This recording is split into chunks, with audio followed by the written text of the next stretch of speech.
درود به دوستان عزیز و مخلصان گشتین ملی. در دایره سبقت‌های یک چهاربینی با نفوذ، این هم بازی‌های ورزشی جمهوری تاجیکستان باید به گشتین ملی پهلوانان معروف مملکت بعد خاتمه دو مرحله به بازی‌های ورزشی جمهوری تاجیکستان را خط گرفتند و ما هم اینجا فرصت داریم که این باز جریان نیرو سنجی‌های ورزشگران را البته در وزن‌های مختلف امروز از روز اول این آزمایش‌ها به شما منظور کنیم. عبدالرحمن شریپوف پهلوانی که خلعت سفید دارد با پیرو شایف از دسته خطلان دو در وزن تا 55 کیلو حالا وارد میدان شدند. شایف یک حرکتی اشتباه آمیزی که انجام داد، عبدالرحمن الکی از این فرصت استفاده کرد و پهلوان شهر دوشنبه با خلعت سفید است عبدالرحمن و صاحب امتیاز اولین شد. در بازی های ورزشی جمهوری تاجیکستان چون گفتیم که امروز هم غالبان دو مرحله به این دور راه یافتند. پیرو دیگر بار هم به سراسیمگی راه می‌دهد و عبدالرحمن دویمین بدن را به دست می‌آورد. این در گشتین ملی گشتینگیری امتیازی اولین این بدن است، دویم پهلو است و سوم حلال. ما نیروسنجی پهلوانان را در مرحله نیمه های منظور شما کرده ایستادیم. آگاهی به پیرو شایف داده شد. پیرو شایف هم در چمپیونات مملکت در گشتین ملی در سامبو و در جودو هم چندین دفعه تا مرحله نهایی راه یافته است. چمپیون جمهوری تاجیکستان محسوب می‌یابد. تحت راهبری قبلگاهش میزروب شایف تمرین میکند در شهر کولوب و امروز هم البته چنین جوانان در هیئت یکچین دسته خطلان دو کم نیستند و در خصوص عبدالرحمن شریپوف که در مکتب مهارت عالی ورزش توجه به مشغولیت های همیشگی دارد و ابتدا هم ما میدانداری پهلوانان گشتین ملی را از بازی های ورزشی جمهوری تاجیکستان منظور شما کردیم. پهلو هست. داور اینجا هم چون بدن بهاگذاری کرد، حالا که در این فرصت هم فکر میکنم اندک نزدیکتر به همان امتیازی دوم یعنی بدن پهلو بود. عبدالرحمن سه بدن دارد، یعنی سه دفعه زحمتش تلاشش بهاگذاری شد و پیرو شایف هم دیگر باره اشتباه میکند. باز هم چهارمین بدن. تا خاتمه وقت البته فرصت اونقدر بیشتر نیست، اما عبدالرحمن در این روند بیشتر مبارزه برد و تنها امتیاز اول بدن را صاحب شد.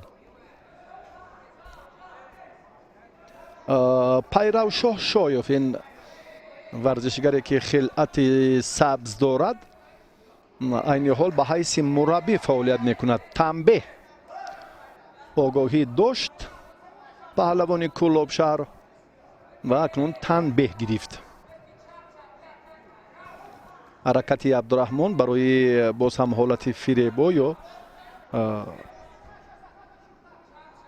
ترتیب دیگری نیروسنجی هم عبدالرحمن توجه کرد، اما برای مطلبش که اینجا هم پیش از مهلت موفق شود حالا باز یک چقریم دیگر باقی مانده است. انا همین ترتیب داور از ناحیه جبار رسولوف است. پهلو به عبدالرحمن شریپوف داده شد و عبدالرحمن برای شرکت در مرحله نهایی وزن تا 55 کیلو امکانیت بهتر دارد.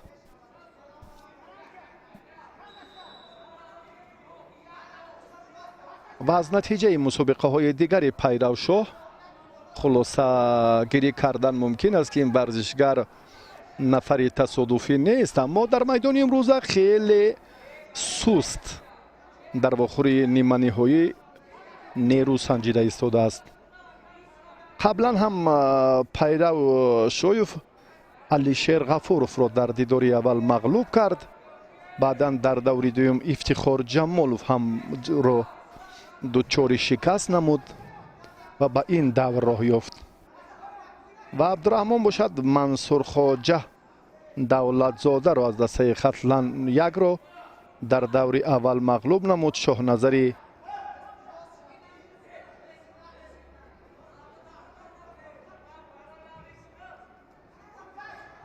امیرخان از ولایت سوخت در رقابت دوم هم تابنا آورد در مقابل شریپوف. اسکرخان شاهنظری اسکرخان و با همین ترتیب با 4 بدن و 1 پهلو عبدالرحمن شریپوف در این در این مرحله هم ظفر یافت و به واخوری نیمه نهایی برآمد. پیرو شاه پهلوان شهر کولوب مستقیما بعد از ناکامیش در واخوری نیمه نهایی صاحب مدال برنجی می شود. 2 پهلوان ناکام مرحله نیمه نهایی مستقیما صاحب مدال برنجی می شوند.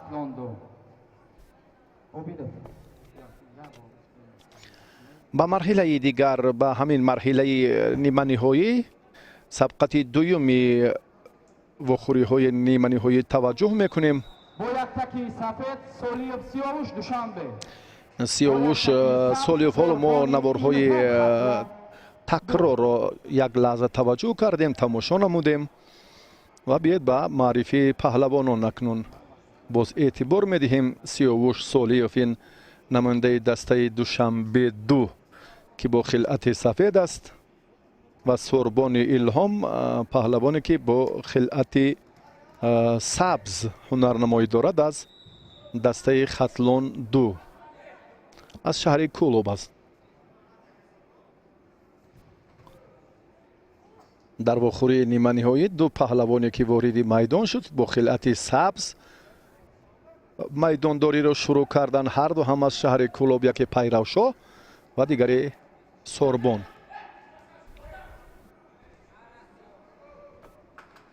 غالب این دور برای مدال طلایی این بازی های ورزشی جمهوری تاجیکستان در رشته گشتید ملی در وزن تا 55 کیلو نیرو سنجی میکند. این رو هم پهلوانان خیلی خوب میدانند. در روند سبقت سیاوش رجوع میکند. حرکت دیگری که باز هم دستی رقیب را اندک کوتاه‌تر دارد، این کار را انجام دادن نتوانست. پهلوان شهر دوشنبه اندک جسورتر است، براستی حرکت هایش هم خیلی خوب به نظر می رسد.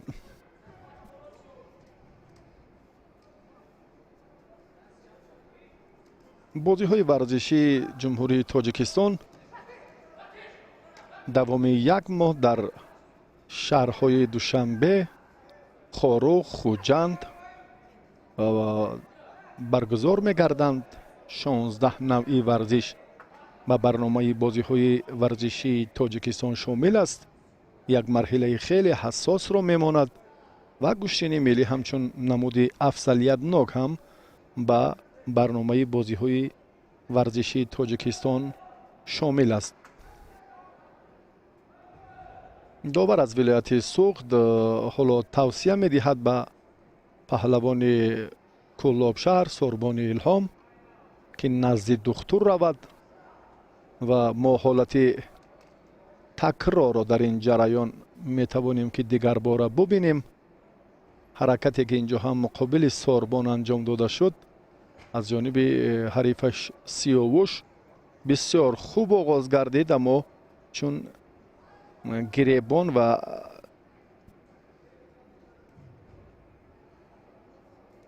حرکت بعدینه سیاوش در روندی شدتناکتر صورت گرفتن این سبقت андаке беҳбуд, аммо натиҷа бахш набуд. Сорбони Илҳом бештар ба нигаҳдории фосила таваҷҷӯҳ мекунад, ки ин ҳам бесабаб нест. шояд дар рафти майдондории Сорбон як фурсати дилхоҳаш ба миён ояд ва ҳаракаташ ҳам баҳогузорӣ шавад. алон мо нафари муваффақ ё фаъолро, ки имтиёзи дилхоҳро ба даст оварда бошад, намебинем. майдондории паҳлавонон 5 дақиқаро дар бар мегирад. дар хусуси марҳилаи аввалу дуввум гуфтем, ки дар шаҳру вилоятҳои кишвар давоми соли ҷорӣ 2 моҳ қабл ин марҳилаҳо шурӯъ шуданд ва ба бозиҳои варзиши Тоҷикистон имрӯз ҳам мо паҳлавонони ҳам намоён ва ҳам муваффақро муаррифӣ мекунем. Сорбон дигар бора назди духтур меравад. Бахтиёри Азизин довар аз вилояти Суғд аст, аз ноҳияи Ҷаббор Расулов, худ мураббӣ аст дар бошгоҳи варзишии Зарафшон ва имрӯз ба ҳайси довар ҳоло ҳакамӣ мекунад дар майдон. Сорбон чун дигар бора ҳам назди духтур рафт, агар маротибаи сеюм ин кор анҷом ёбад, он гоҳ тавсияи духтур мадди назари аввал хоҳад буд, ки чӣ дастур медиҳад ба ҷабрдида, ки оё қувву озмоӣ кунад ё на. Сорбон имкони хуб дорад, ки дар раванди муборизаи ниманиҳоии вазни худ аввалин шуда имтиёз ба даст оварад.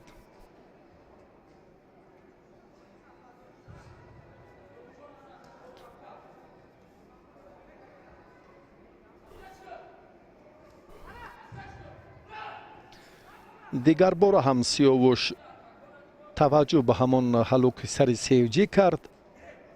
нигоҳ надоштани фосила барояш нокомӣ овард ва боз ҳам Сорбони Илҳомро мебинем.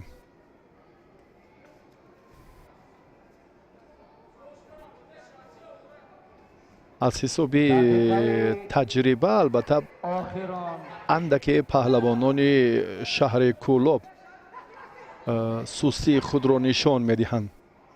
аз ҷумла Илҳом низ ба монанди Пайравшоҳ Шоев.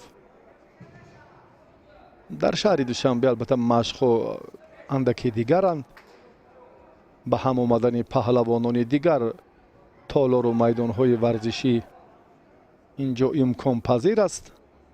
дар дигар минтақаҳо бештар паҳлавонон бо ҳамон ҳарифони ҳамешагии худ майдондорӣ мекунанд.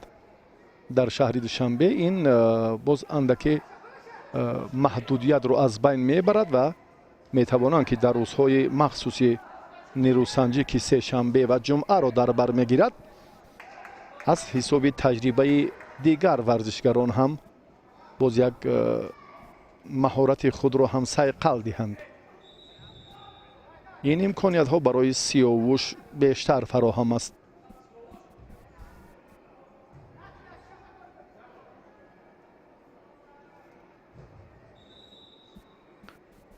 ба дақиқаи охирин ҳам таваҷҷӯҳ кунем. ҳоло бале партофтҳои беҳтарро ҳам надидем. мусовӣ инҷо ҳам рақобати паҳлавонон хотима меёбад. аз рӯи оинномаи нави Федератсияи гӯштини миллии гӯштингирӣ 3 дақиқа вақти изофа таъин мегардад ва албатта афзалии ҳунари паҳлавонон дар ин ҷараён ба инобат гирифта мешавад. Сиёвуш тавонист, ки имтиёзи паҳлӯро ба даст оварад.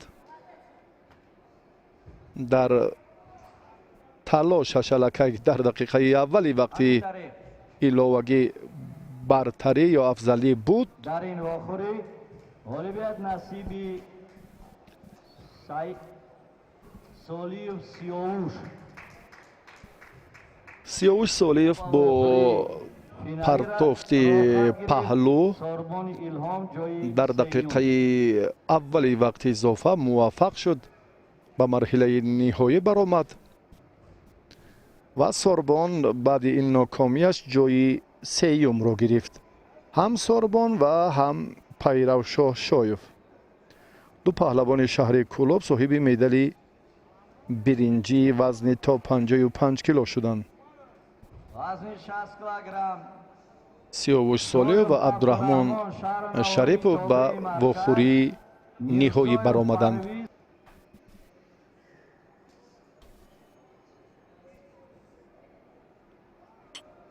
با یک تکی سفید نماینده شهر نوایی تابع مرکز عبدالرحمن شایف، پهلوانان وزن تا 60 کیلو حالا در میدانند. نماینده ولایت مختار کوهستانی بدخشان پرویز میرزایف، عبدالرحمن شایف خلعت سفید دارد و پرویز میرزایف با خلعت سبز. رسمی نداریم.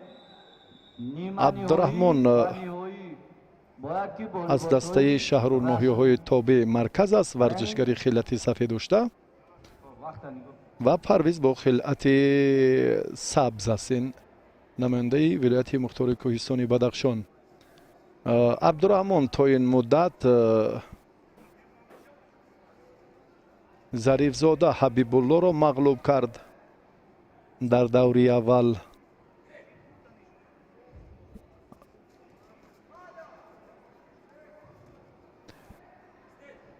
بعدا هم عبدالرحمن شایف افضلی هنرش را در مرحله بعدی نشان داد، چون دو دور را هم خوب انجام داد، به مرحله نیمه نهایی آمد.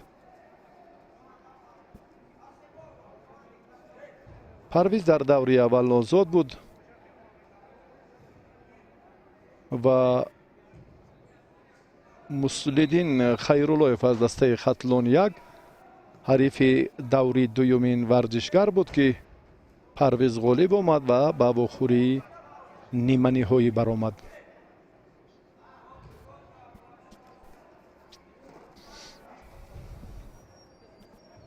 تلاش پهلوانان در دقیقه اول هم خیلی خوب به نظر می رسد. پهلوانان ولایت مختار کوهستانی بدخشان. حالا بازم اینجا پرویز بدن و پهلوانی یکتکی سفید عبدالرحمن امتیازی اول رو از رقیبش پرویز میرزایف ستانیده توانست. دیگر بار هم توجه میکند عبدالرحمن برای داشتن سری آستین رقیب که فعالتر باشد.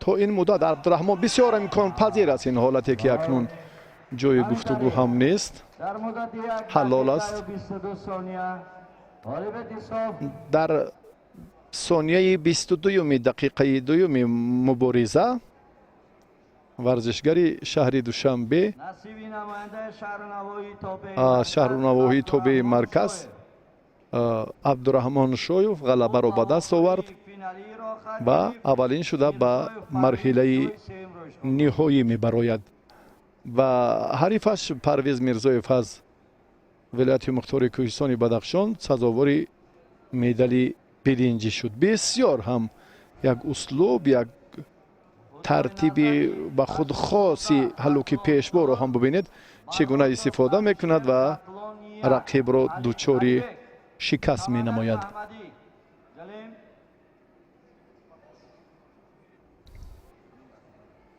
به نفران دیگر توجه میکنیم.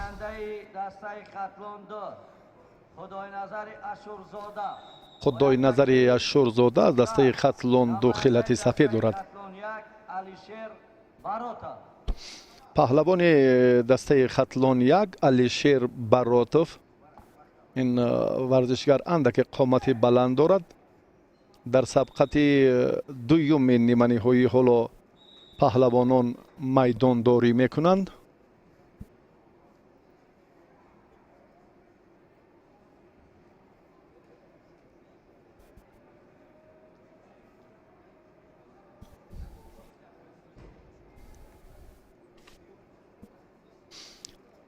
дигар бор ҳам алишер ҳаракати беҳтарро ҳам анҷом дод. паҳлавони шаҳри бохтар самандари муҳаммадӣ паҳлавони собиқи ноҳияи тоҷикобод довари дараҷаи ҷумҳуриявӣ ҳоло дар маркази майдон аст. бароси кори доварони гӯштини миллӣ бисёр беҳтар хуб ба роҳ монда шудааст.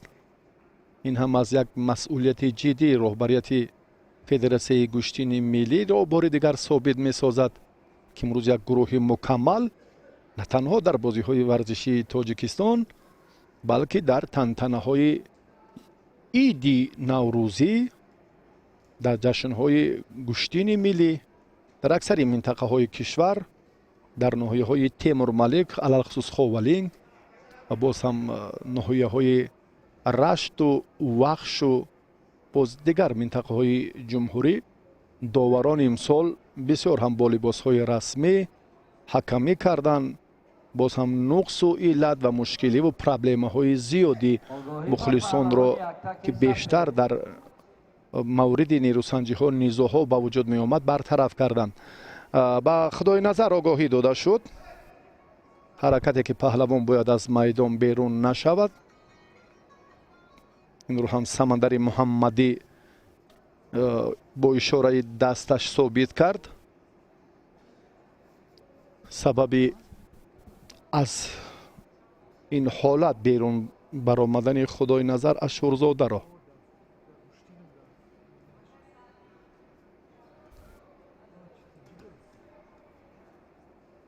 акнун Алишер дар ин ҷараён ду маротиба ин бори сеюм аст ки як руҷӯи пай дар пайи худро нишон медиҳад, аммо имтиёзе нест. баротали Сафаров довари кунҷи ҳам баъзе эътирозҳои худро инҷо ифода мекунад, баён месозад ки дар раванди мубориза, аммо худои назар ҳоло бетаваҷҷӯҳ мекунем ба ҳамин лаҳза паҳлавони хатлонӣ ҳало ки ин усули сари китфро хостанда ки хубтар истифода кунад.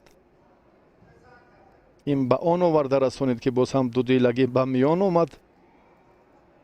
самандари муҳаммадӣ назди роҳбари гилем меравад. худои назари Ашурзода паҳлавони хатлонду биед ки ин лаҳза бубинем ки чӣ гуна дифоъ кард ва ҳарифаш ҳам дар рафти талоши навбатияш ташаббускориҳои худро ҳам нишон дод. бале ҳамин аст охирин мубориза ва охирин талоши бале Алишер Баротов ба имтиёзи аввал шарафёб шуд. Алишер Баротов таҳти роҳбарии қиблагоҳаш Сафарали Баротов дар ноҳияи Ҷалолиддини Балхӣ машқварзӣ мекунад. эътирози Сафарали Баротов ҳам бесабаб набуд ва тасдиқ шуд ки ин ҳаракат имтиёз аст ва баъдан баҳогузорӣ гардид.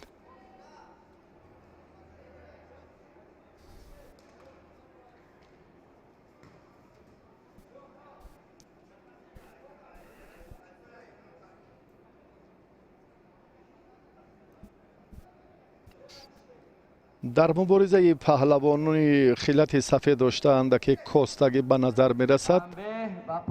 аз огоҳӣ боз ҳам муҷозот ба танбеҳ табдил меёбад. Алишер бояд ки албатта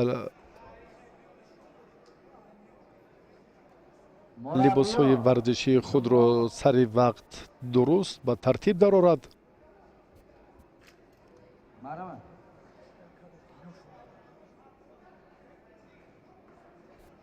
ин ҳам вақти муайяни худро дар бар мегирад. Алишер бояд андаке ҷиддитар зудтар ин корро анҷом диҳад.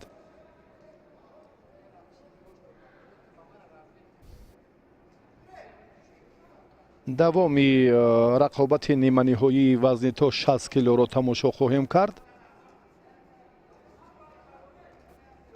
абдураҳмон шоев рақибашро интизор аст. ҳоло мо мебинем ки дар муборизаи алишер ва худойназар афзалӣ нест. огоҳӣ ба алишер баротов аз майдон берун шуд. با یک تکی سبز.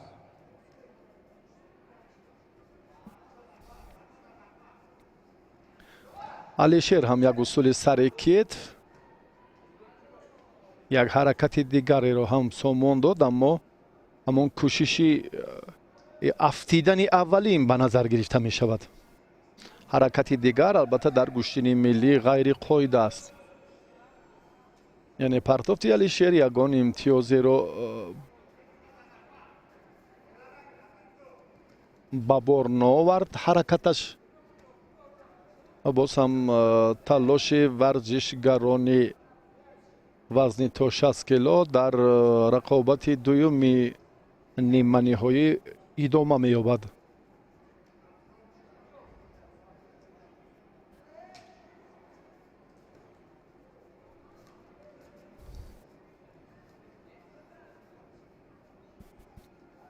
суръатафзоӣ лозим аст фикр мекунам. яъне паҳлавонон бояд бетараф набошанд. инро ҳам ба монанди гӯштини ҷудо, чун фалсафаи ғании ҷудоро ҳамо хубтар медонем. алишер баротов баданро соҳиб шуд дар дақиқаи охирин. албатта ин ҳам як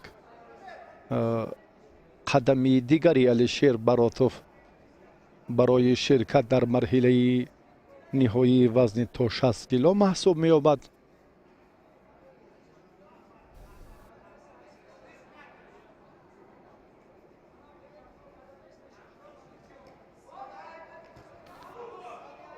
паҳлӯ ҳаст. дар сонияҳои охирини сабқат алишер баротов фаъол шуд.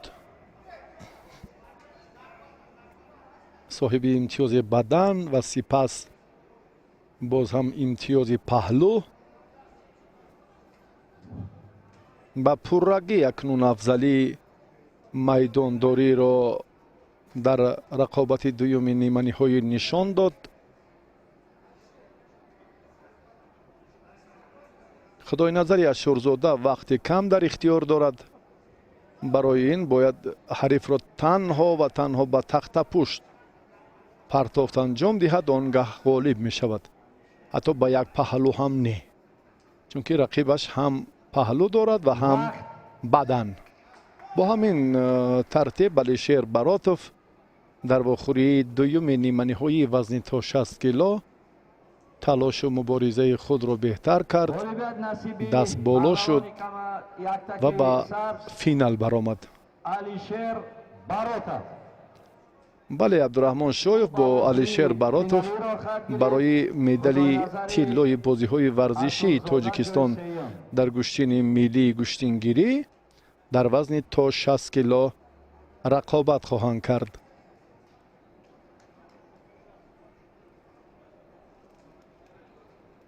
лаҳзаҳои беҳтар, фурсатҳои муносиби фишорро мебинем ки аз ҷониби алишер баротов хеле хуб буданд ва дар ин ҷараён 65 килограмм додов ориф ҳамон матлаби ниҳоӣ ва мақсади алимов.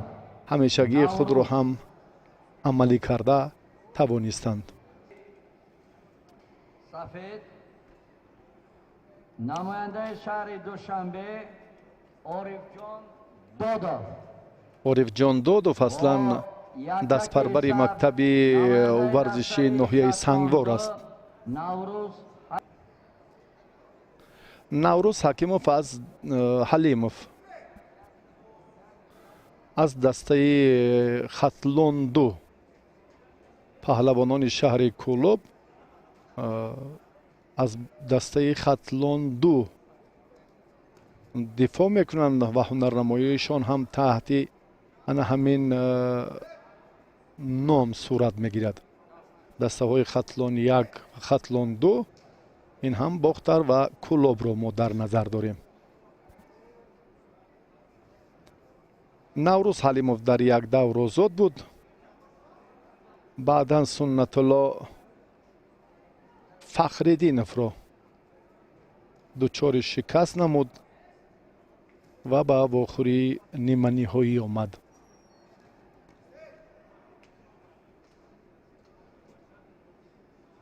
кори Додов хеле осон аст. дар муқобили рақибоне ки таҷрибаашон каманд ва бештару зиёдтар ин паҳлавоне ки мо мебинем тӯли 10 сол аст ки майдондорӣ мекунад. барандаи ҷоми пойтахт шуда буд, чанд маротиба дар марҳилаи ниҳоӣ ҳам ширкат варзида буд. имсол дар ноҳияи Абдураҳмони Ҷомӣ мукофоти ёли шоҳ-ҷоиза автомошини сабукравро ҳам ба даст овард ва дар маҷмӯъ дар чемпионати Осиё ҳам ҷоизадор аст ва як чеҳраи хеле саршинос ва маъруф ҳам дар мамлакат ба ҳисоб меравад.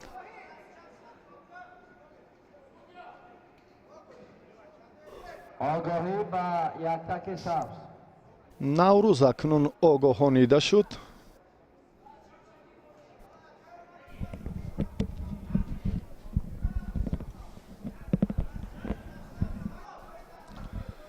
баробари оғози талошҳои баъдӣ орифҷон бештар ба ҳамон самти ҳамешагие ки худ кор мекунад руҷӯъ дорад, муваффақ ҳам мешавад. инҷо баданро соҳиб шуд орифҷон Додов. با یک تک سفید. Додов дар мубориза ҳоло пешсафии худро нишон дод. акнун ба марҳилаи баъди роҳ ёфтанаш андаке умедвориҳоро ҳам ба вуҷуд овард. ҳоло Додов таваҷҷӯҳ мекунад ки дигар бора ҳам соҳиби имтиёз шавад. Некрӯз Ҳалимов паҳлавони шаҳри Кӯлоб андаке ба саҳлангорӣ роҳ дод. ақибнишиниаш ҳам аллакай маълум аст. ин гуфтаҳоро боз ҳам исбот менамояд. Самандари Муҳаммадӣ аз ноҳияи Тоҷикобод, довари дараҷаи ҷумҳуриявӣ ба камарбанд ба либосҳои варзишӣ ҳам эътибори хоса медиҳад, чунки имрӯз ҳам талаб ё низоми дурусти кори федератсия инро тақозо мекунад ки бояд паҳлавонон дар як ҳолат қарор дошта бошанд. яъне баробари нирӯсанҷӣ кардан ҳам хилъат, ҳам камарбанд як тартиби дурусти худро дошта бошад.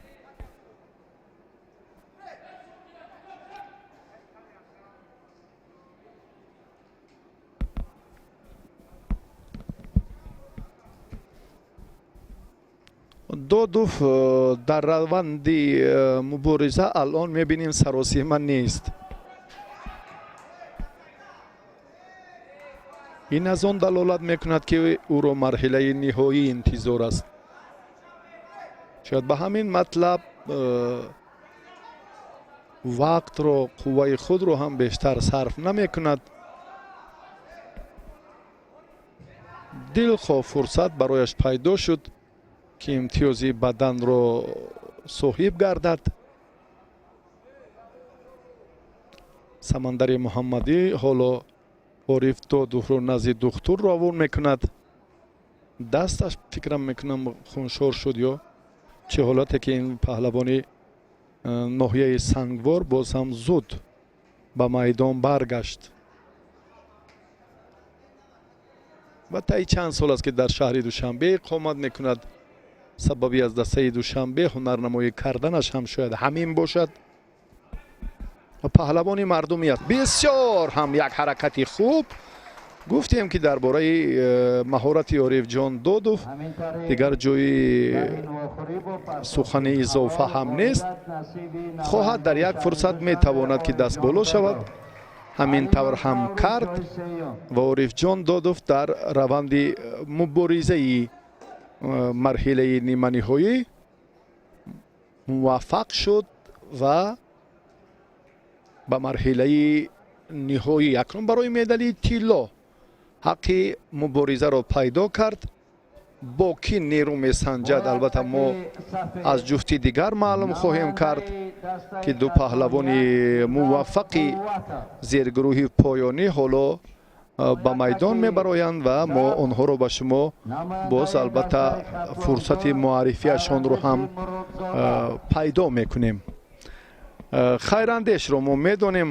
муродзода хайрандеш бо фирдавс қувватов ҳоло дар майдонанд. фирдавс аз дастаи хатлон як шаҳри бохтар, хайрандеши муродзода аз дастаи хатлон ду бо хилъати сабз аст. намояндаи дастаи хатлон ду зикрулло сафаров ва намояндаи дастаи рашт саидҷони ҳайдар.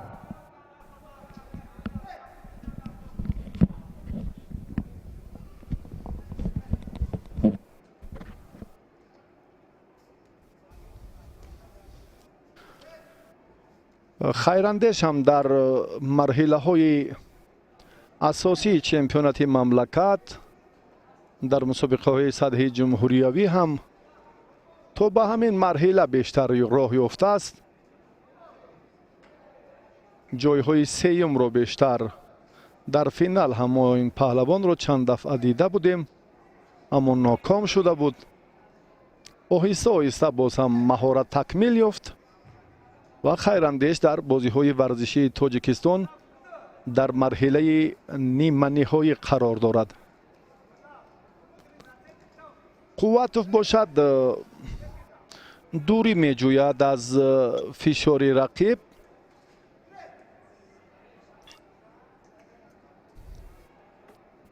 ин шояд як нав тактикаи фирдавс қувватов бошад.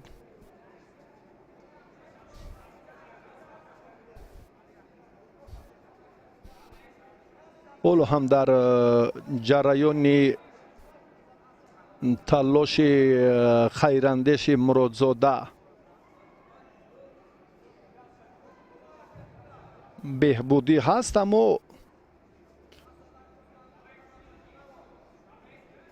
аслан матлаб ин ҳамон натиҷаи дилхоҳ ба даст овардан аст. ба яке муяссар мешавад ки дар дақиқаи аввал, ба дигаре баръакс дар дақиқаи охирин.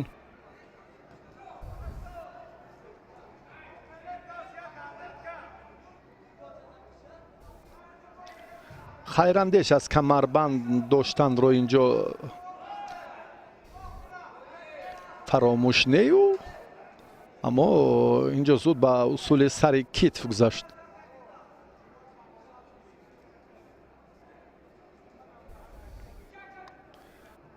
дигар бора бубинед сари ёсини рақибро медорад ва меистад. бояд чунин набошад.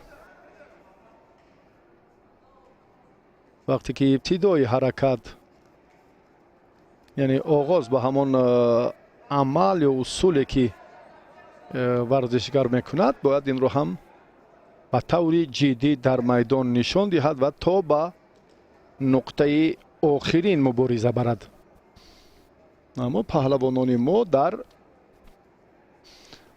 майдони имрӯза ин корро он қадар хуб анҷом намедиҳанд. акнун хайрандеш ва имтиёзро аз даст дод баданро. фирдавс қувватов соҳиби холи аввалин шуд. ҳатто довар инҷо ишора мекунад. бале, бадан. бале, се довар ки инҷо бадан баҳогузорӣ кардан, зарурати дигарбора таваҷҷӯҳ кардан ба ҳолнаварҳои такрорӣ нест.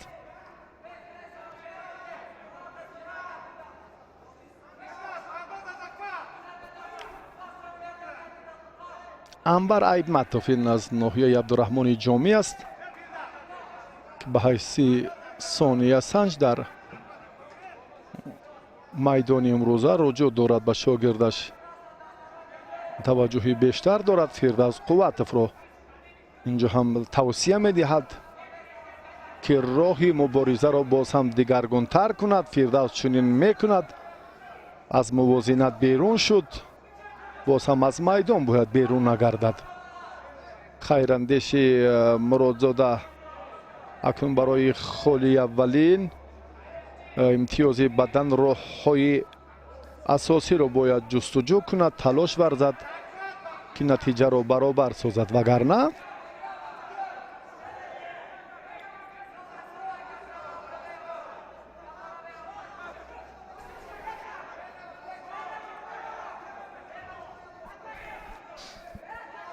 حالا خیراندیش فعالتر شد. اکنون فردوس رو شاید داور اینجا هم آگاهی دهد. این فکری من است. بله، یک تک سفید. چون که فردوس قوت و گوشتی نمیگیرد، عقب نشینی داشت. حرکت ها و مبارزه و کوشش های خیراندیش مرادزاده اندک بیشتر شدند. فردوس وقت را کشال میدهد که در این جریان همان امتیاز بدنش کافی است که موصوف در مرحله نهایی باشد. بله، دقیقه آخرین تلاش ورزشگران در مرحله نیمه نهایی. وزنش را حاجت به تکرار نیست. در اکران های خود اینو شما دیده ایستادید که فردوس قواتف خیراندیش مرادزاده در مرحله نیمه نهایی این مسابقاتی با نفوذ در وزن تا 65 کیلو رقابت دارند.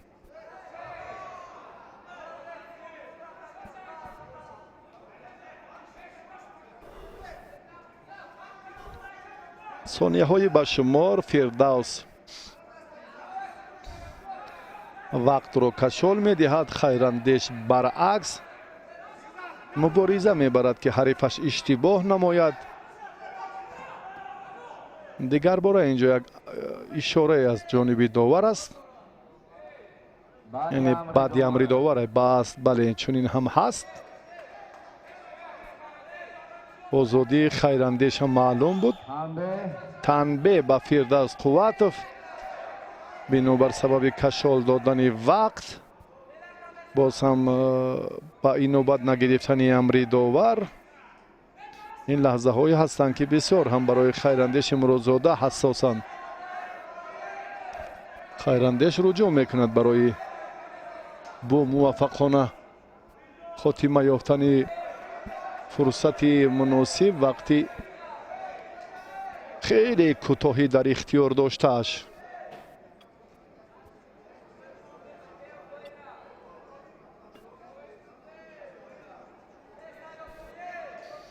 داوران هم اینجا به خلاصه عمیق می آیند که خیراندیش برای بسیار هم می خواهد هرچی بیشتر و زیادتر که نتیجه را تغییر دهد. رقیبش تنبیه دارد. یک حرکت خیلی بهتر بدن به خیراندیش مرادزاده. اکنون نتیجه تغییر یافت. نتیجه رو ببینید که چگونه در روند مبارزه در آخرین لحظه اکنون اینجا هم بدن اولین رو هم خیراندیش مرادزاده به دست آورد. غالبیت نصیب خیراندیش مرادزاده. دیدید در ثانیه های آخرین خیراندیش امتیاز بدن رو به دست آورد. از بس که رقیبش بدن داشت اما آگاهی و تنبیه که داشت، از این خاطر خیراندیش مرادزاده در این دور غلبه به دست آورده توانست. این اولین امتیاز ورزشگری ناحیه عبدالرحمن جامی بود که بدن رجوعش در عملکرد نوبتیش بهتر بود. یک تکی سفید نماینده دسته خطلون دو ذکرالله سفر با ذکرالله رو ما میبینیم که در تلاش میدانداری امروزه وزن تا 65 کیلو خیلی هنرش رو خوبتر نشان داد و به مرحله نیمه نهایی البته سزاوارانه راه خواهد گرفت.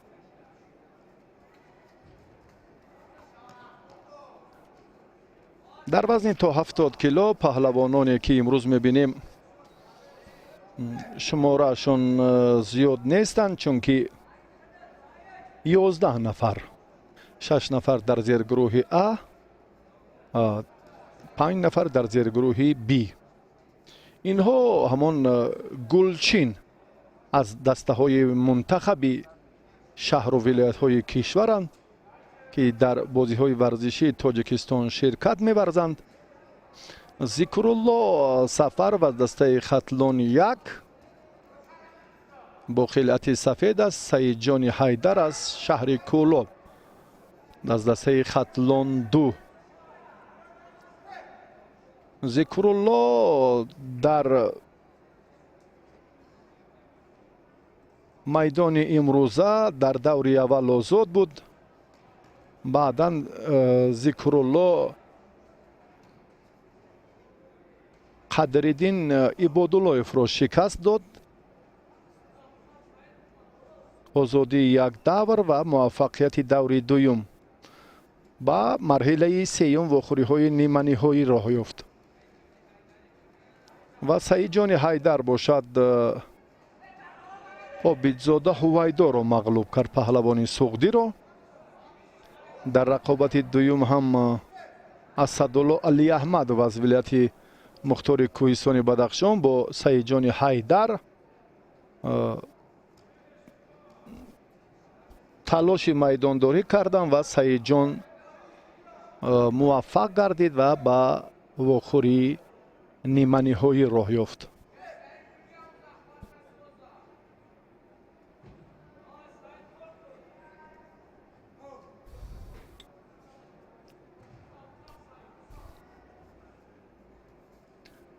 اولین سبقت نیمه نهایی وزن تا 70 کیلو را ما تماشا داریم.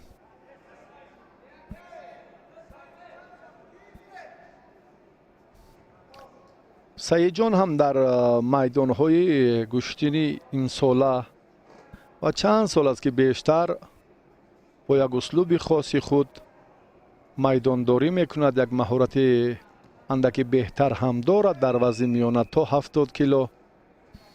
حتی در بعضی از میدان های دیگر که امکانیتش نمیدهند با پهلوانان گران وزن هم نیروسنجی میکند. آگاهی گرفت.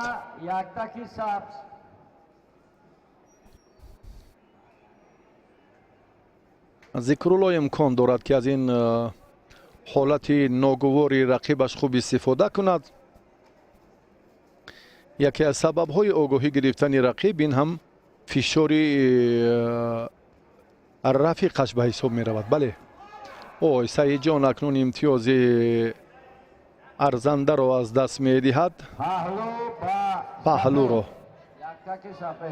ذکرالله سفرف از خطاگی سعید جان حیدر بسیار هم سری وقت استفاده کرد و پیش گذشت از حسابی نتایج به دست آورده واخوری نیمه نهایی.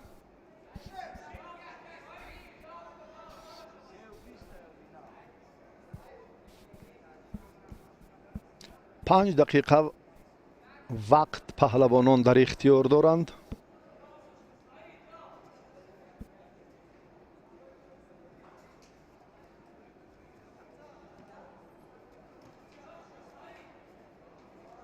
ذکرالله دیگر بار هم اگر باز یک پرتافتی نیم پهلو انجام دهد الکی موفقیت است، چون که نصف غلبه را تا این مدت الکی به دست آورده است.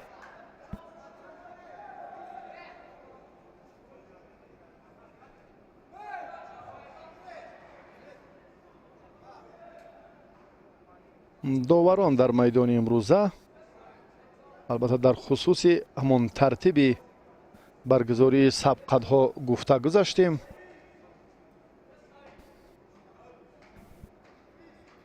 برخی از ورزشگران ولایت سوخت که در باشگاه های ورزشی لنگلیف و زرافشان ناحیه جبار رسولов مشق‌ورزی میکنند.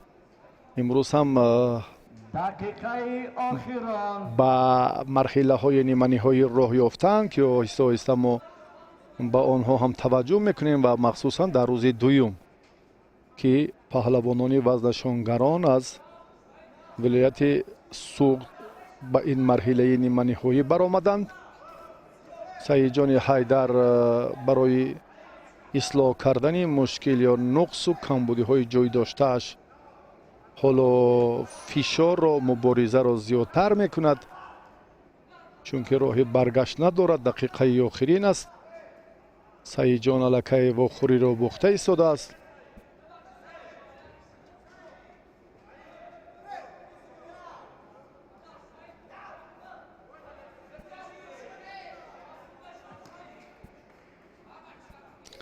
ذکرالله باشد حالا معتدل وضعیت را نظارت میکند. این حرکت به بدن برابر نیست. سعید جان حیدر حالا هم شاید امکانیت پیدا کند، چون خیراندیش را دیدیم که در 10 ثانیه آخر کاری بدیل مقبول خود را عملی کرد، دست بالا شد و به فینال برآمد. سعید جان هم میتواند از آخرین امکانیت استفاده کند،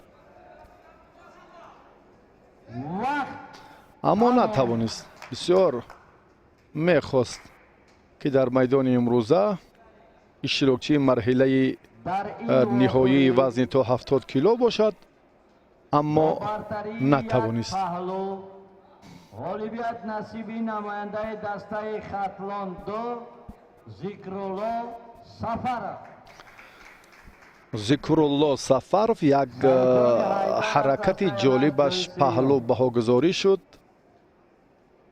دست بالا گردید، به فینال برآمد و سعید جان حیدر مستقیما بدون مبارزه از روی آیین‌نامه گشتینی ملی گشتینگیری صاحب حسین مقام زاده، سیوم می شود. محمد رجب سوخت، کریمов، بهردین دوشنبه، داور بالای گلیم، شویف خسروشو، داور کنجی سمندر محمدی، داور کنجی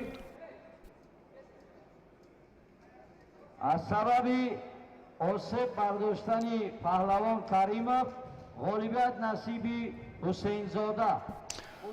حسین زاده با کریمov باید در واخوری نیمه نهایی رقابت میکردند.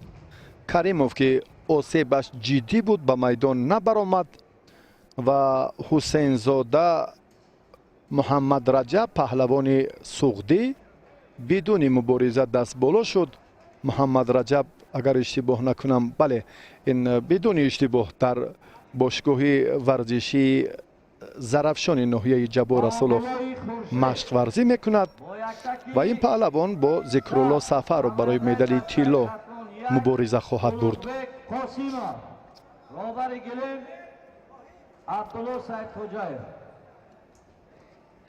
با وزن تا 75 کیلو توجه میکنیم.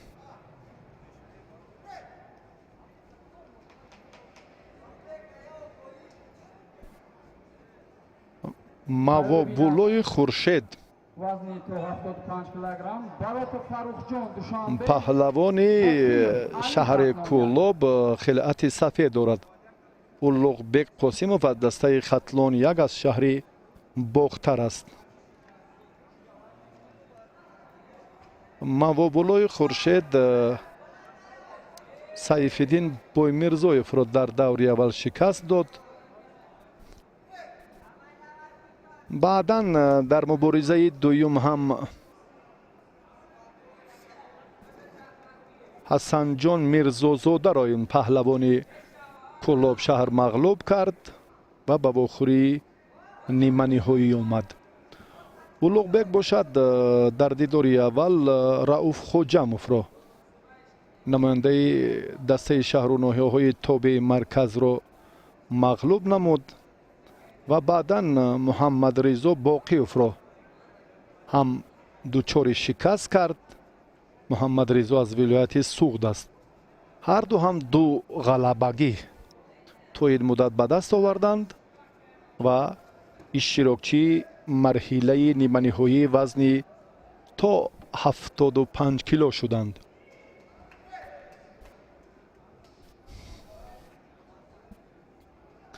بعد این یک جفت دیگر در واخوری نیمه نهایی وزن تا 75 کیلو به میدان میبرایند و سپس ما به دوری آخرین سبقت‌های پهلوانانی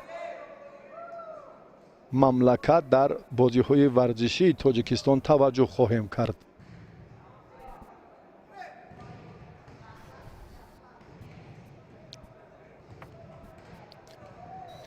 موابولای خورشید.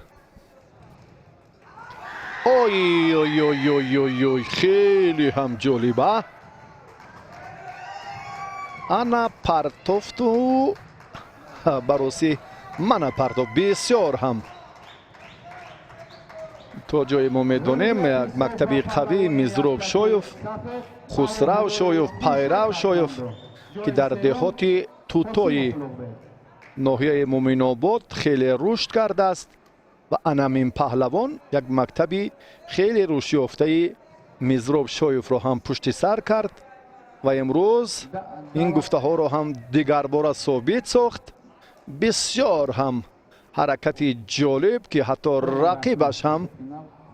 رقیبش هم در حیرت افتاد. چگونه این حالت با اشاره دست گویا که این هم تصادفاً بود یا حالتی که موفقیت نصیب این ورزشگر نباشد که این کاملا نادرست است.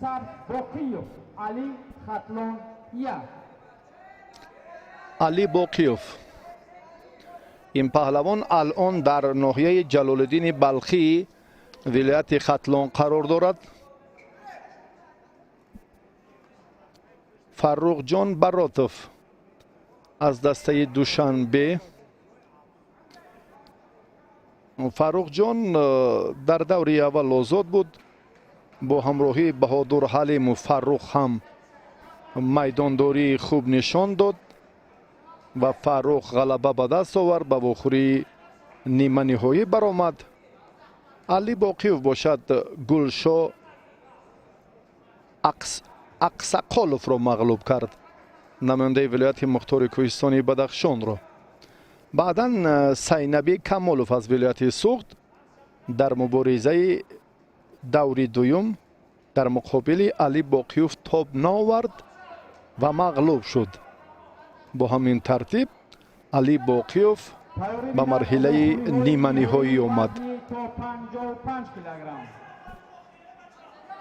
شریف امانالله دوشنبه، صالح سیاوش دوشنبه 2.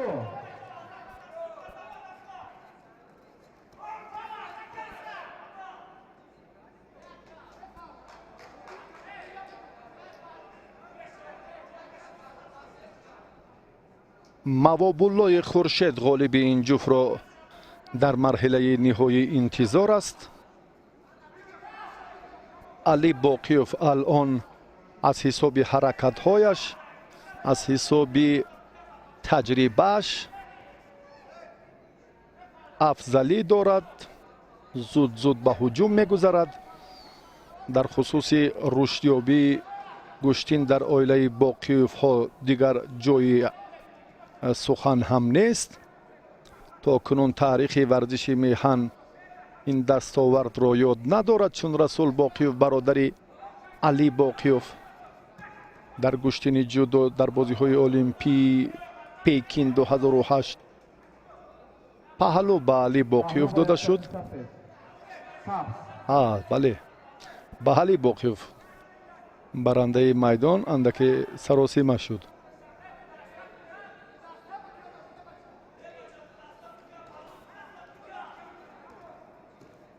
باقیوف به این نگاه نکرده باز هم دیگر باره رجوع میکند، دیگر باره هم پهلو این اکنون حلال است. بله، ду паҳлу дар гӯштини миллӣ ба монанди гӯштини ҷудо ва зари ипон, паҳлу дар гӯштини миллии мо ҳалол.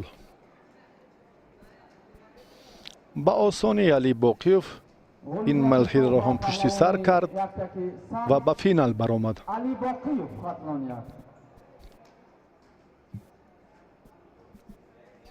акнун ба рақобатҳои паҳлавонон дар марҳилаи ниҳоӣ таваҷҷӯҳ мекунем. Сардовари мусобиқа Хуршед Байдуллоев. Савахон Эмомов. ана ҳамин тартиб, Сардовар розӣ шаванд. ана ҳамин таври суратафзоӣ килограмм тайёрӣ бинад. Шарипов Амонулло Душанбе, Сиёвуши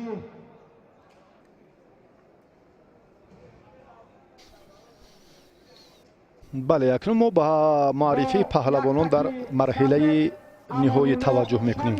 Душанбе.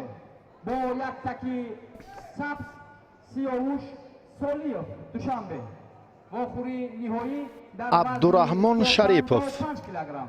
аммо тавассути балангӯяк дар ин толор ин варзишгарро Амонулло муаррифӣ кардан. аслан номаш Абдураҳмон, насабаш Шарипов. дар ҳамон сурат маҷлис чунин дард шудааст, дурусттараш ҳамин аст. варзишгаре ки мо муаррифиаш кардем хилъати сафед дорад. дар 3 давр ғалаба ба даст овардааст. паҳлавони Душанбешаҳр ва ба финал баромадааст. Сиёвуш Солиев ин аз дастаи Душанбе 2. ин паҳлавон ҳам дар зергурӯҳи Би таҳти шумораи 6 қарор дошт. дар даври аввал озод буд. Фаррух Каримовро дар даври дуюм мағлуб кард. Сорбони Илҳомро дар вохӯри ниманиҳоӣ шикаст дод. Сабаби аз ҳудуди Гилем баромаданд. ба Сиёвуш огоҳӣ доданд бинобар сабаби аз хатти муайян шуда берун баромаданаш. паҳлу ҳалол. бисёр ҳам ҷолибиятро Абдураҳмон Шарипов дар дақиқаи аввали мубориза нишон дод ва дастболо гардид. Сафед Абдулманон Шарипов Душанбе. ғолиби вазни то 55 килограмм. Абдураҳмон Шарипов дар вазни то 55 кило Ивази доваро. пеш аз вақт ғалаба ба даст овард ва соҳиби медали тиллои бозиҳои варзишии Тоҷикистон дар риштаи гӯштини миллӣ гардид. Чӣ гуна? ана ҳамин тавр, ана ҳамин тартиб. хеле ҳам ҷаззоб, хеле ҳам партофти саривақтӣ. ва бибинед Абдураҳмон чӣ гуна аз хаттогии ҳарифаш истифода мекунад. Хусрав Шоев ба ин ҳам имтиёзи арзанда медиҳад. чунин ҳаст. бо яктаки сафед Абдураҳмон Шоев шаҳрноҳияи тобеи марказ. Абдураҳмон Шоев аз дастаи шаҳру ноҳияҳои тобеи марказ. вохӯри ниҳоӣ ва Алишер Баротов аз ноҳияи Ҷалолиддини Балхии вилояти Хатлон. Абдураҳмон дар даври аввал озод буд. Зарифзода Ҳабибуллоро Абдураҳмон дар вохӯри дуюм шикаст дод. Абдураҳмон бо Парвез Мирзоев аз вилояти Мухтори Кӯҳистони Бадахшон дар вохӯри ниманиҳоӣ ҳам дастболо шуд. тахтаи фахрӣ барои мукофотонидан Толибов вазни 55 килограмм омода кард. ва дар хусуси Алишер Баротов ки ин варзишгар ҳам таҳти шумораи 8 дар зергурӯҳи Би шомил буд. дар даври аввал озод буд. баъдан охир дамешидай награждени охир дамешидай Толибов. Аврангзеби Аскархонро мағлуб намуд. сипас Алишер бо худойназари Ашурзода ҳам дар вохӯри ниманиҳоӣ ғалаба ба даст овард ва бо ҳамин гузашти марҳилаҳои вазнин ба финал роҳ ёфт.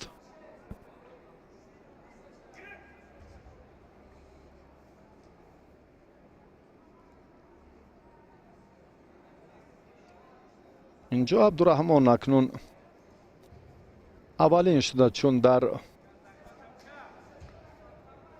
майдондори имрӯза ҳам ҳар касе ки ибтидо руҷӯъ мекунад барои доштани гиребон ё хилъати ҳариф андаке афзалии майдонро нишон медиҳад. ogӯҳӣ ба паҳлавони яктаки сафед аз сабаби абдураҳмон додани ҳариф аз ҳарифро ғайриқоида чун фишор овард, огоҳонида шуд ба ҳамин хотир.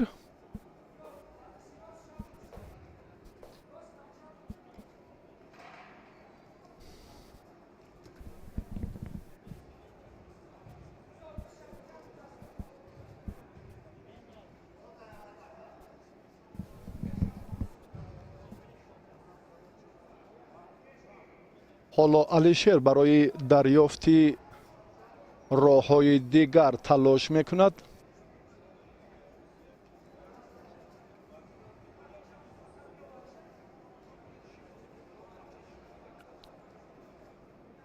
қуввозмои ҳар ду паҳлавон баробариро бароси нишон медиҳад.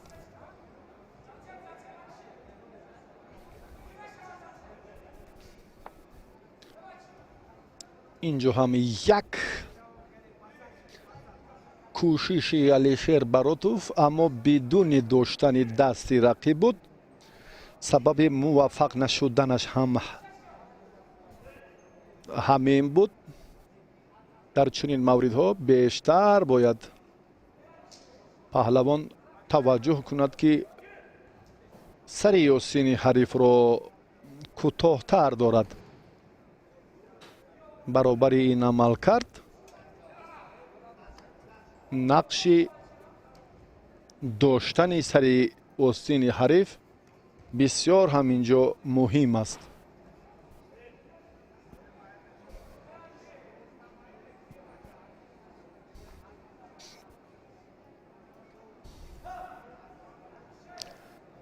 имтиёзе нест аз ҳар ду ҷониб. абдураҳмон шоев дигар бора мехоҳад ки худ аз боло аз пушти ҳариф хилаташро боз ҳам кӯтоҳтар дорад. бале, чунки дасти рости рақибро аз оринҷ ҳам болотар дошт. ин барои дилхоҳ амали абдураҳмон замина фароҳам меоварад.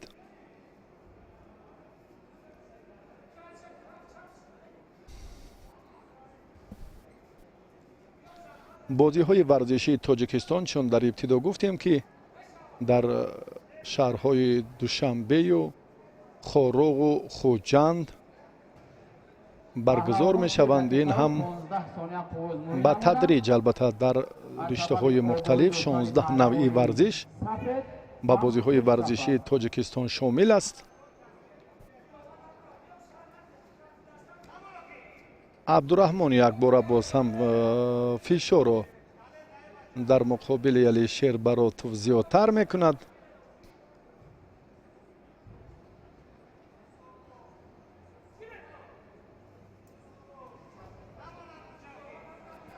муборизаи паҳлавонон боз ҷараён мегирад. паҳлӯ ҳаст. дақиқ шоев ба мақсадаш расид.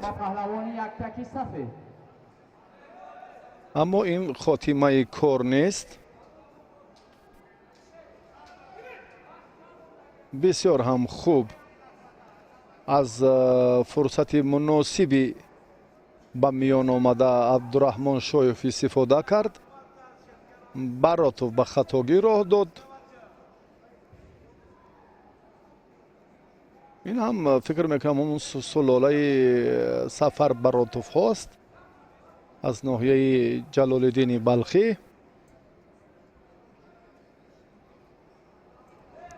ҳоло ҳам абдураҳмон як навъ ҳаракатҳои дигарро ҳам инҷо мехоҳад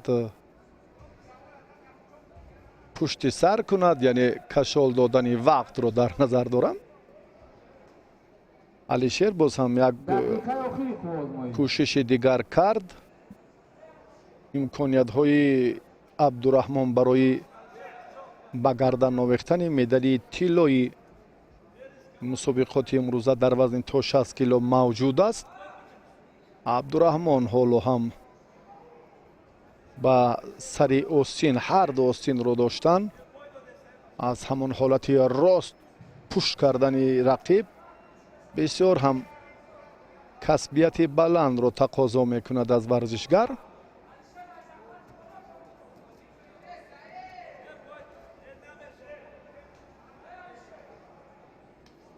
дар маҷмӯъ Алишер дақиқаҳои аввалро бароси натиҷабахш сомон надод.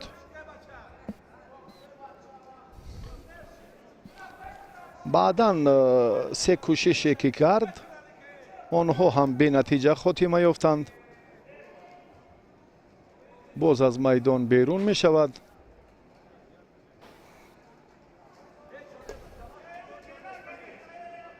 довар акнун муҷозоташ кард, дуруст аст.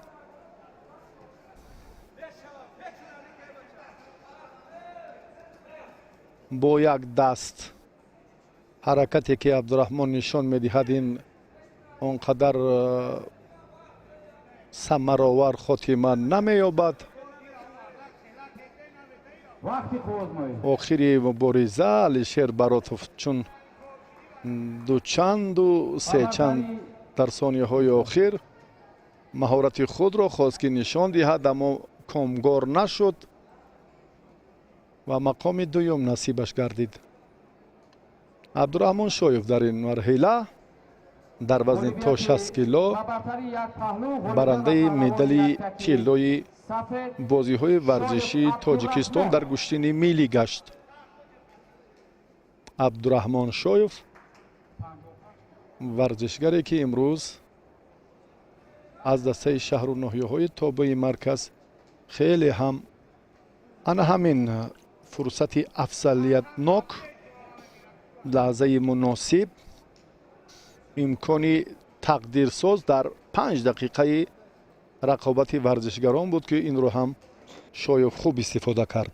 бо яктаки сафед намояндаи шаҳри Душанбе Орифҷон Додо, бо яктаки сар намояндаи дастаи Хатлон 2 Хайрандеши Муродзода. Орифҷон Додов чун дар хусуси тавлиди ин паҳлавон ба камол расиданаш дар ноҳияи сангвор ҳам қаблан ҳарф задем. мактаби варзишии ноҳияи сангворро бо муваффақона анҷом дод. ба тадриҷ оҳиста оҳиста баъдан маҳорати худро сайқал дод ва ба марҳилаҳои хеле ифтихорӣ ҳам баромад.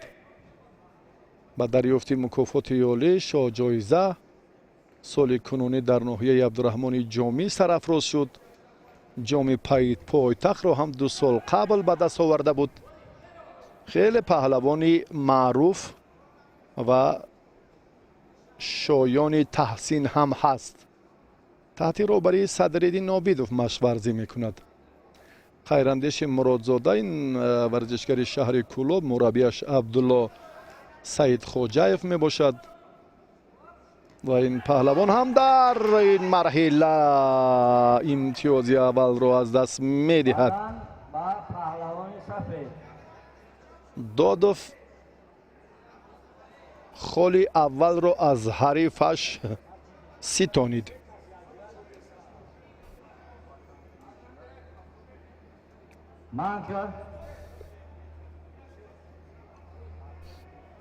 бахтиёри азиз, довари дараҷаи ҷумҳуриявӣ аз ноҳияи Ҷаббор Расулов, кӯхи варзишии Зарафшон.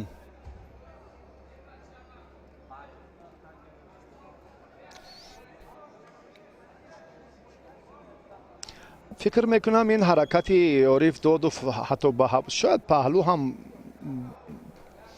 хеле наздикӣ дошт ва доварон дар ин самт ба ӯ баҳои бале ягон тағйирот ҳам нашуд.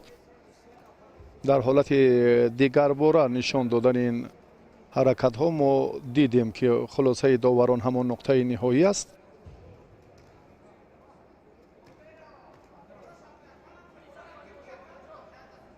дар майдони имрӯза албатта мо дар хусуси варзишгароне ки гуфтем аз шаҳри душанбе ду дастаи хатлон дастаи суғд ҳам хеле хуб ҳунарнамоӣ доранд. душанбе, хатлон ва суғд аз вилояти мухтори кӯҳистони Бадахшон барои ширкат дар марҳилаи ниҳоӣ ва дарёфти ҷоизаҳои сеюми ин мусобиқот ба ростӣ паҳлавонон ангушумор буданд. ин аз он далолат мекунад ки ин минтақаи кӯҳистони мамлакат омодагиро барои ширкат дар бозиҳои варзишӣ он қадар хуб ба роҳ намондааст ва махсусан дар гӯштини миллӣ. ҳоло ба навъҳои дигар дар нашрҳои баъдӣ таваҷҷӯҳ мекунем. додов огоҳонида мешавад. آگاهی به سفید. ҳам имтиёз дорад, ҳам муҷозот шуд. хайрандеш як ҳаракати сари китфро айни муддао шурӯъ кард.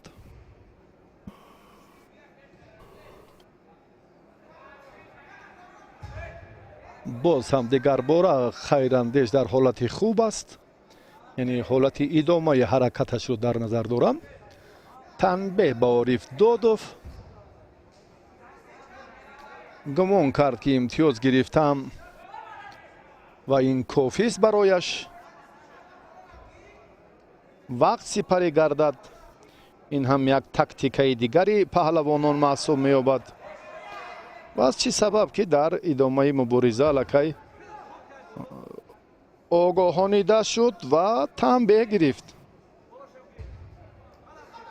аслан чунин паҳлавонон бояд дилпурона ва боварибахш мубориза баранд то ба нуқтаи охирин.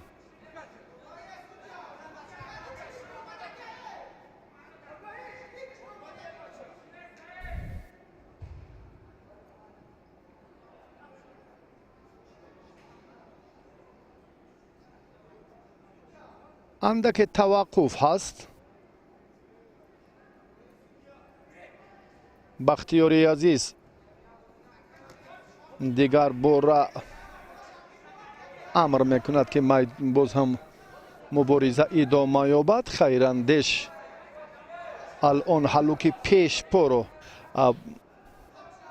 хост ки истифода кунад. ҳалуки бесор ҳам дар гӯштини миллӣ, дар гӯштини ҷудо ҳам маъмул аст.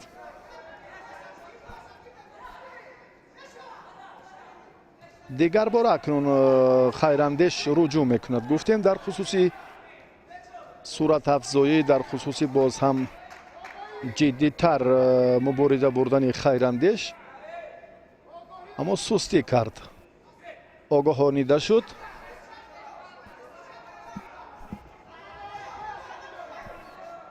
ориф камарбанди рақибро дошт. аз боло акнун, аз боло хубтар аст. фикр мекунам ана ҳамин тавр нав худ ҳам эҳсос мекунад ки чӣ корро бояд сомон диҳад.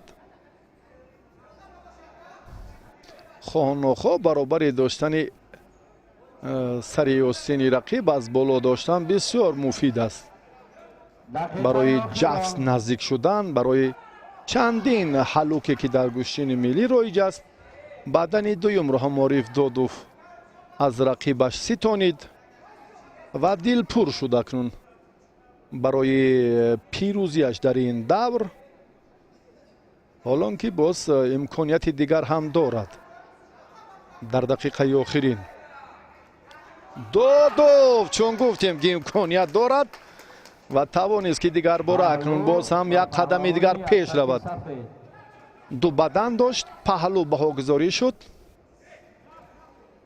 хайрандеш вазъаш мураккабтар шуд. нокомӣ бештар фарогираш гашт. акнун ислоҳ кардани ин ҳолатҳо барои хайрандеш хеле мушкилтар аст. додов мубориза мебарад. сеюмин бадан насибаш гардид. паҳлӯ дорад. اکنون دلپور است در مرحله نهایی وزن تا 65 کیلو در بازی‌های ورزشی تاجیکستان. اوید با گوشتینی ملی گوشتینگیری دادوف کاملا غلبه را دادوف در این ثانیه های آخر به دست می آورد. سه بدن داشت، یک پهلو داشت، حلال بها گذاری گردید. همه امتیازها را گرفت براستی. همین طریق بدن، پهلو، حلال. عارف دودو دلپرانه، باور بخش و در این مرحله خیلی هم خوب درخشید و برنده مدال طلای بازی‌های ورزشی تاجیکستان در گوشتین ملی گوشتینگیری شد. این آخرین پرتافت، آخرین حرکت عارف جان دادوف را ما دیدیم. سر سیوجی بسیار هم حریف خسته شده خود را هم در فرصت مناسب دریافت و شکستش داد. با یک تکی سفید نماینده دسته خطلون دو ذکرالله سفر ذکرالله سفر و دسته خطلون دو خلعت سفید دارد. محمد رجب حسین زاده حسین زاده محمد رجب از ولایت سوخت دستپرور باشگاه ورزشی زرافشان.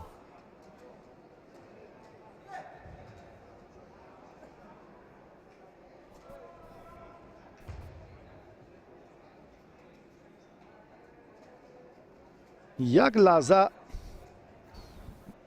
به نیروسنجی پهلوانان توجه کنیم. یک فرصت دیگر هم امکان داریم که از صورت مجلس دستاورد پهلوانان رو به شما دیگر باره باز هم معرفی سازیم. ذکرالله سفرف ورزشگری که خلعت سفید دارد تحت شماره 5 در زیر گروه ا نام نویس بود. در دور اول آزاد قدردین عباداللهیف را در دور دوم مغلوب کرد و بعدا سعید جان حیدر را در واخوری نیمه نهایی مغلوب نمود و به فینال راه یافت. و حسین زاده محمد رجب تحت شماره 6 در زیر گروه بی جایگیر بود. در دوره اول آزاد قربان علی زاده بختیار قربان علی زاده را این ورزشگر در سبقت 4-1 نهایی مغلوب کرد. بعدا بهردین کریموف را در واخوری نیمه نهایی هم شکست داد و با این دور یعنی به مرحله نهایی مسابقه در وزن تا 70 کیلو راه یافت.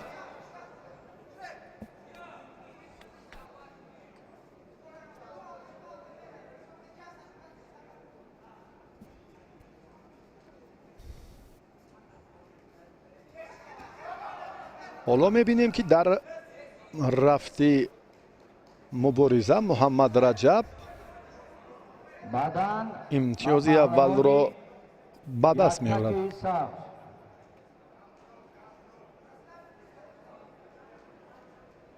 در کاخ ورزشی زرافشان برای بسیار هم امکانیت‌های خوب موجودند.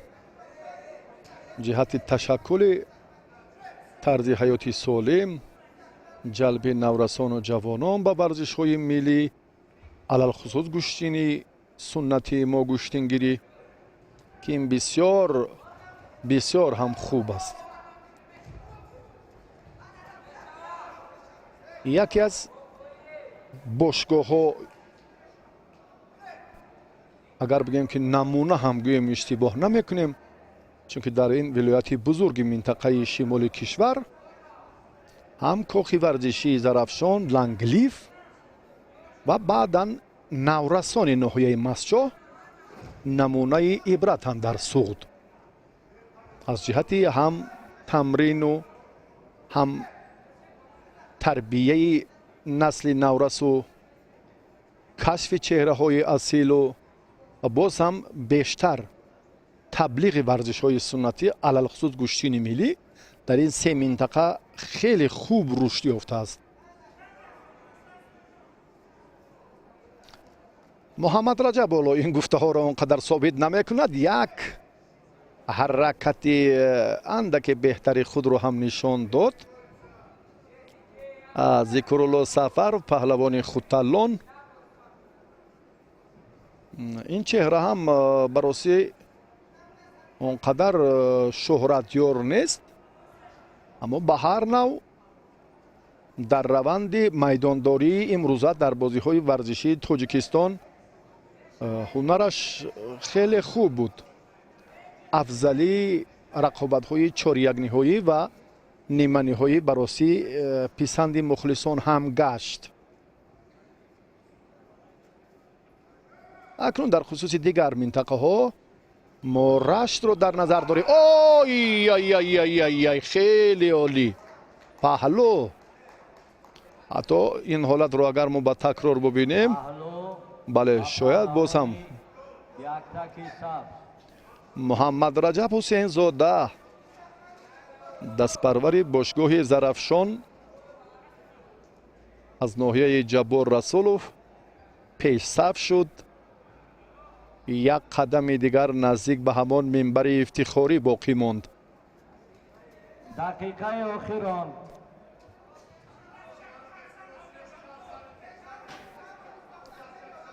رقابت رو وقتی خیلی کم اینجا هم برای خاتمه این سبقت پهلوانان هم یک بدن نه، یک کوشش خیلی بهتری محمد رجب در دقیقه آخرین.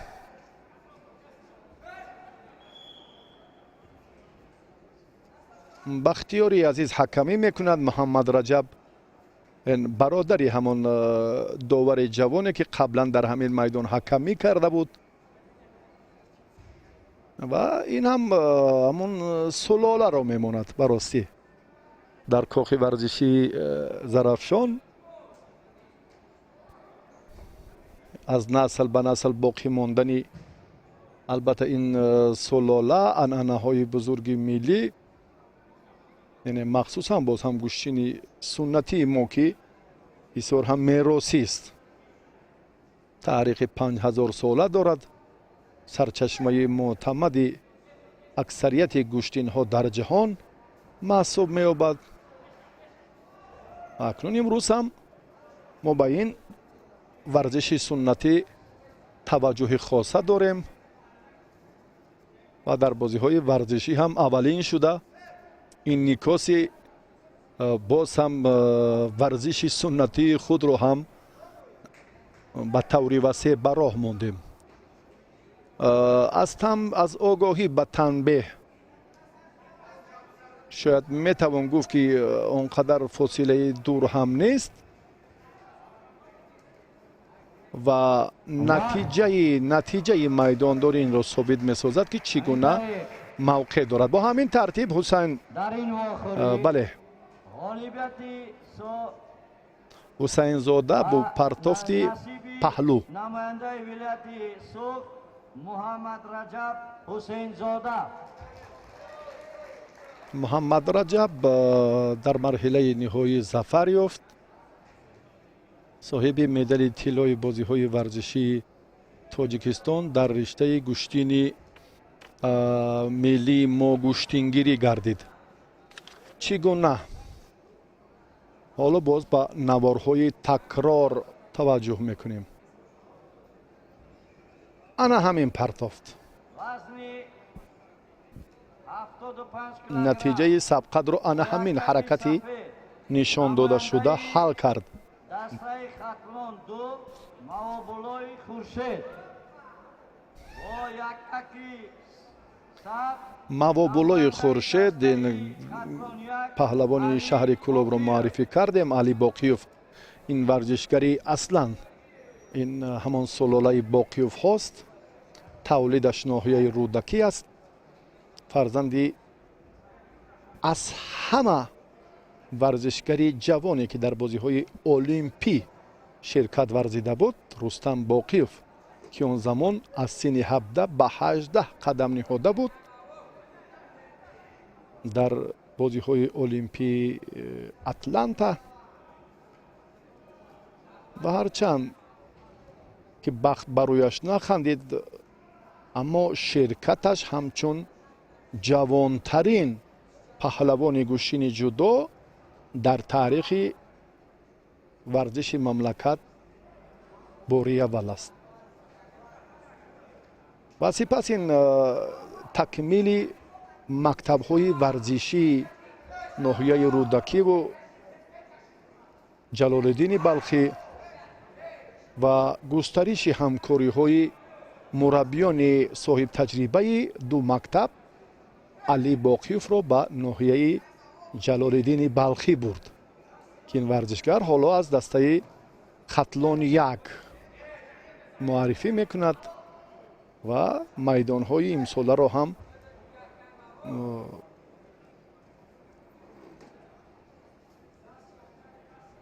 زیب و زینت و شهامت دیگر هم داد.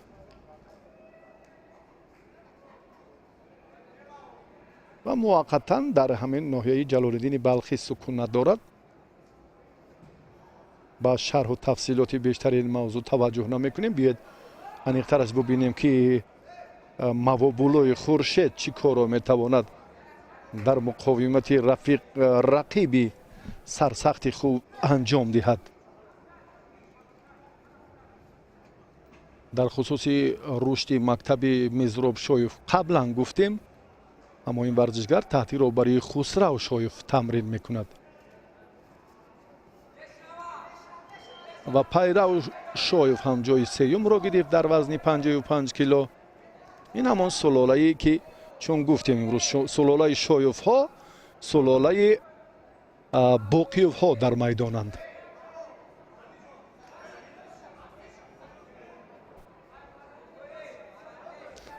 علی آگاهانیده شد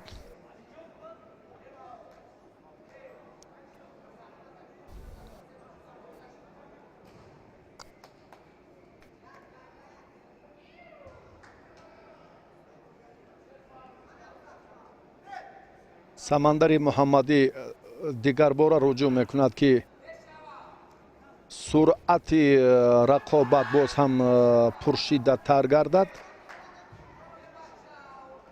فیض‌الله حبیب‌الله‌یف از ناحیه بخش داوری کنجی، انور ایمتوف به حیث راهبر دسته خطلان در کنجی راست میدان است.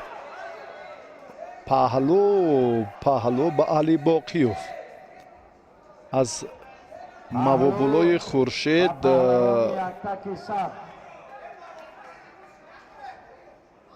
امیدواری ها در حالت راست بودن بیشتر است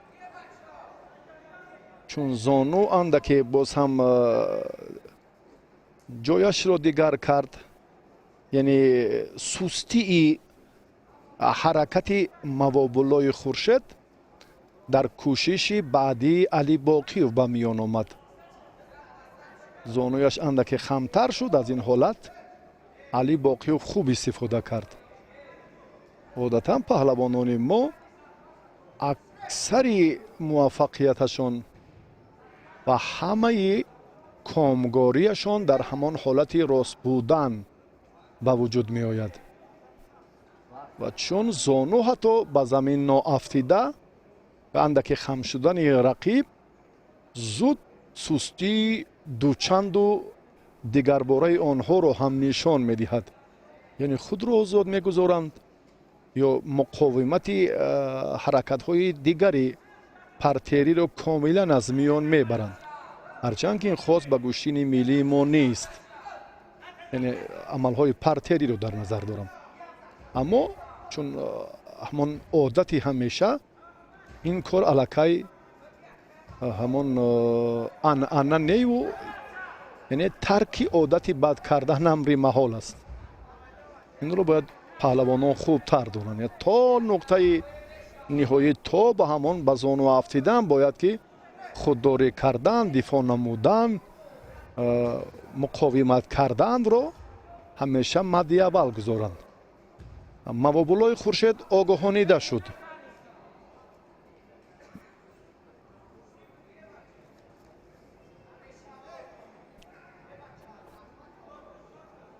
мавобуло гӯшти намегирад. фишори ҳарифаш бештар шуд. маълум аст ки алӣ андаке бартарӣ дорад аз ҳисоби таҷриба. аз майдон қасдан берун баромадан дигар аст ва дар ҷараёни фишор бале акнун довар ҳам ин ҳолатро пайхас кард. ба Али Боқиёв огоҳӣ дод. دقیقه آخر راند муборизаи паҳлавонон дар майдони имрӯза ба нуқтаи ниҳоӣ мерасад. яъне дақиқаи охиринро паҳлавонон пушти сар карда истоданд.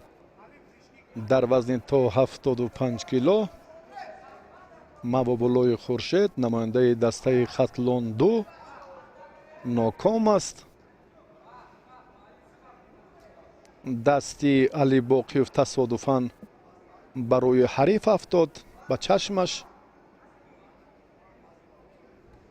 самандари муҳаммадӣ боз ишораи идомаи нерӯсанҷиро нишон медиҳад. мавобулои хуршед роҳи дигар надорад. дар ин маврид бояд наздиктар, ҷавзтар ҳунар намоӣ кунад. камарбанди ҳарифро дорад. аз охирин фурсат истифода кунад, аммо охирин фурсатро ҳам аз даст дод. ва Али Боқиёв дар ин лаҳза хеле аз иштибоҳи рақибаш хуб истифода кард ва дар вазни то 75 кило дар бозиҳои варзишии Тоҷикистон дар риштаи гӯштини миллӣ барандаи медали тилло шуд. Али, Абубакр, Суҳроб Боқиёвҳо фарзандони Рустам Боқиёв. ана ҳамин тартиб ҳолати хеле ҳассос ва ҳалталаби сабқати ниҳоӣ буд. наворҳои такрорро мо тамошо кардем.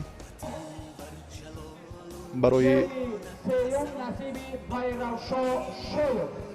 ба минбари ифтихорӣ баромадан инҷо ҳам паҳлавонон, чун гуфтем дар хусуси Сорбони Илҳом пайраву Шоев ки барандаи медалҳои биринҷӣ шуданд.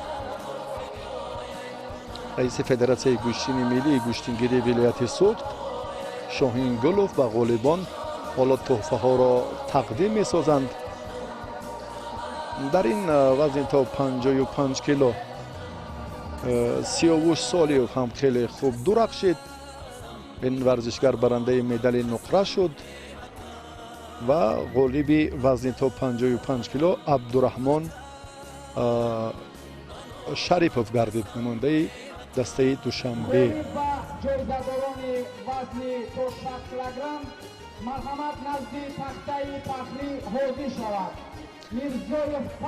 акси хотиравӣ ҳоло паҳлавонон инҷо гирифтанд.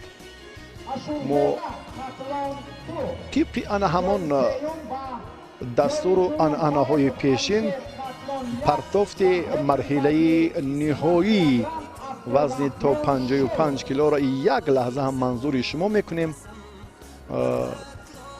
ва баъдам боз ба сабқатҳои ба маросими ҷоизасупории вазни дигар мегузарем. вазни то 60 кило Алишер Баротов, Абдураҳмон Шоев дар марҳилаи ниҳоӣ ширкат доштанд.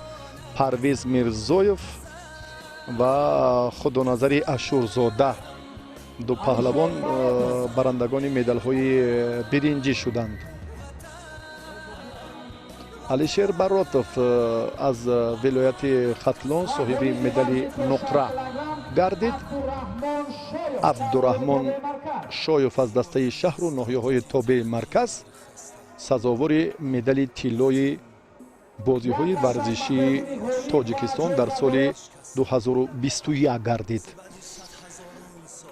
дар вазни то 60 кило ин чеҳраҳоро ки мебинем ояндаи варзиши мамлакатанд дар гӯштини миллии гӯштингирӣ. як лаҳзаи дигар мо ҳам таваҷҷӯҳ мекунем ба нокомии Алишер Баротов ки чӣ гуна рақибаш дар марҳилаи ниҳоӣ ӯро шикаст дод ва сазовори мақоми аввал шуд. аз ҳамон мусобиқоти гран-при, гран-слам, мусобиқоти сатҳи бонуфӯзи ҷудо ҳам мо албатта чун намунаи ибрат ин ҳолатҳоро дигар бора манзури шумо кардем. барои паҳлавонони дигар ки ҳоло мебинем Фирдавс Қувватов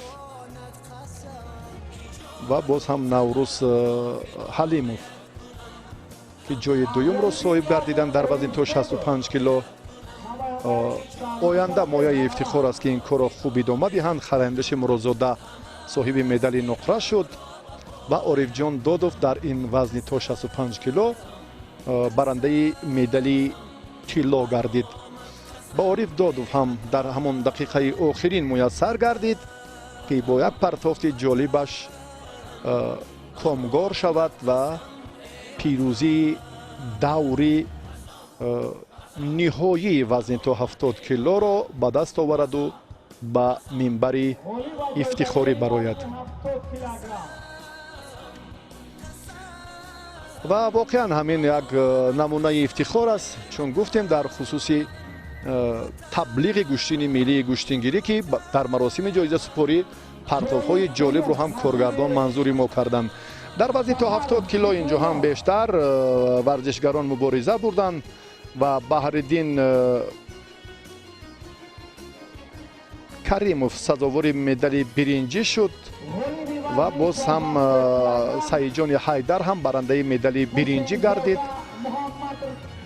ва Сафаров Зикрулло ҷои дуюмро гирифт ва Ҳусейнзода Муҳаммад Раҷаб ба гирифтани мақоми аввал медали тиллои бозиҳои варзишии Тоҷикистон шарафёб гардид.